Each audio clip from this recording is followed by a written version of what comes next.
Bonjour, bonjour chers amis TEFA, bonjour à tous nos amis qui nous suivent, bonjour à l'Afrique, bonjour aux Africains, bonjour aux leaders africains. Alors, hier, nous avons tous noté, c'est-à-dire hier, le 8 octobre 2021, nous avons assisté à un sommet France-Afrique, ou si vous préférez, Afrique-France, différent des autres sommets où on invitait nos chefs d'État. Nous avons assisté à du nouveau, mais est-ce que le contenu est nouveau? Nous avons assisté sur la base de la forme à un nouveau sommet France-Afrique, ou si vous préférez, comme je l'ai dit tout à l'heure, Afrique-France, qui a réuni sur un plateau le président français, son Excellence Emmanuel Macron, et des jeunes de la société civile africaine. Alors, je ne vais pas rentrer dans le débat de chercher à savoir si ces jeunes sont représentatifs ou pas.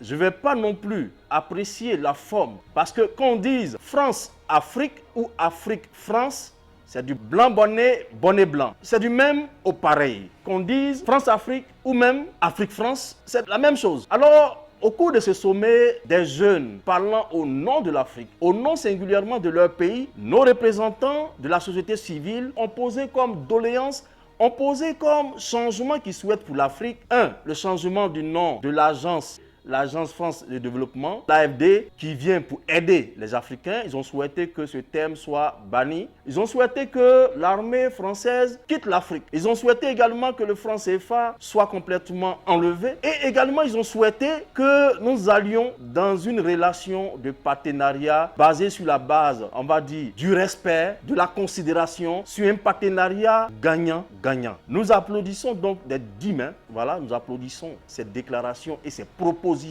de ces jeunes. Mais chez nous au TEFA, nous allons faire quelques réservations quant à savoir si ce sommet va nous conduire vers le changement qu'on souhaite. Permettez-moi de faire des réservations, permettez-moi de douter quant au changement du contenu, du concept ou du système qu'on appelle le sommet France-Afrique. Alors, quand les Africains appellent la France à un développement basé sur du gagnant-gagnant, sur un partenariat dirigé directement vers le respect des uns et des autres, alors ce partenariat-là, qui n'a pas été défini autour d'une vision, est un partenariat déjà biaisé depuis le départ. Voilà. Quand vous appelez quelqu'un à venir s'associer à vous, à faire quelque chose, ça veut dire que vous avez déjà défini les conditions de votre développement. On appelle le partenaire à venir nous aider que lorsque le projet est établi. Alors, quel est le projet que l'Afrique offre aux Africains pour son développement? Quel est le projet de développement que la Côte d'Ivoire a initié d'un commun accord avec tous ses citoyens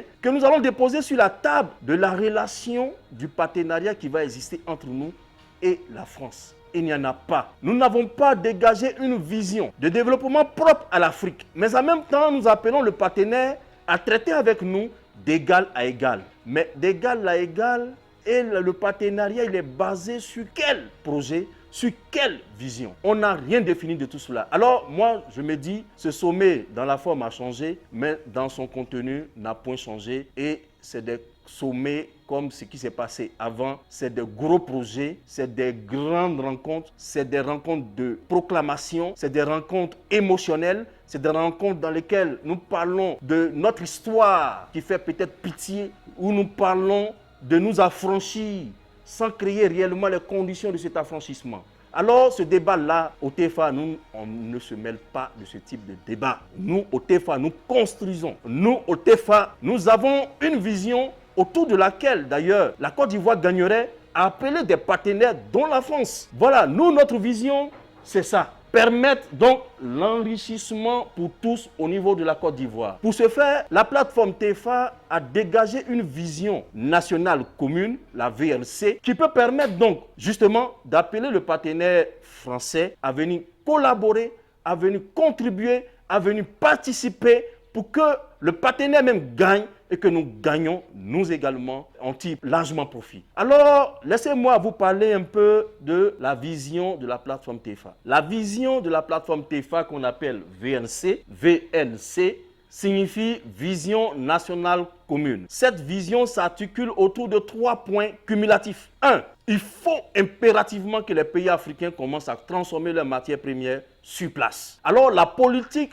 d'industrialisation doit émaner des Africains eux-mêmes. Premier pan. Le second pan, notre vision préconise la défiscalisation pour accroître les activités économiques industrielles sur place. Et en troisième point, notre vision préconise donc la déréglementation administrative. Alors, dans ce beau projet qui consiste à transformer sur place nos matières premières, qui est un projet réel, concret de développement et d'industrialisation, nous pouvons donc appeler à la table de discussion un partenaire. Et c'est à ça qu'il faut arriver. Au lieu d'être là en train de chanter ce que nous souhaitons, établissons, construisons une vision, construisons un projet et appelons donc les partenaires dont la France à venir aider à réaliser cela, bien sûr, dans le cadre du gagnant-gagnant. Alors, si la France adhère à cette vision et que la France, autour de ce projet, ce beau projet de la vision nationale commune, décide d'aider la Côte d'Ivoire à aller au développement industriel, la France elle-même gagnera beaucoup parce que nous allons faire du gagnant-gagnant. Nous allons résoudre sur place le problème de l'immigration qui fatigue le politique français. Nous allons résoudre également parce que les Ivoiriens devenus riches vont se ruer vers les biens, les services et autres faits en France.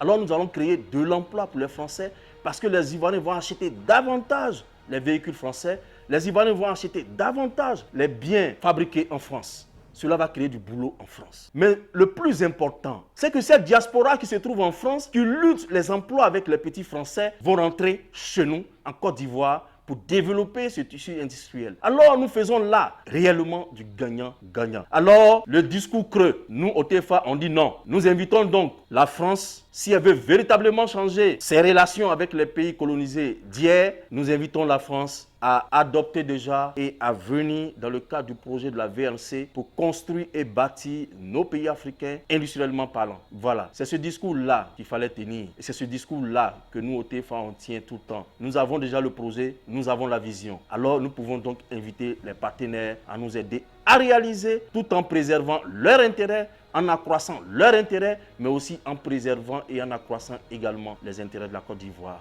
Voilà le message que la plateforme TFA voudrait donner par rapport à ce sommet France-Afrique, si vous préférez Afrique-France. Merci d'être TFA. N'oubliez pas, cette vision que nous venons de servir est une vision inspirée de la vision du père fondateur de cette Côte d'Ivoire, Feu Félix Houphouët-Boigny. Alors, nous avons décidé au TFA de célébrer ce grand homme qui depuis 1981, d'ailleurs au cours d'un sommet France-Afrique, a lancé une prophétie importante que tous les Ivoiriens doivent connaître. Et pour célébrer donc cette prophétie, nous invitons toute la Côte d'Ivoire, nous invitons tous les Ivoiriens à venir ce 4 novembre 2021 à l'hôtel de ville au Plateau pour célébrer cette vision-là. Merci d'être TFA et merci d'être à ce grand rendez-vous. Merci.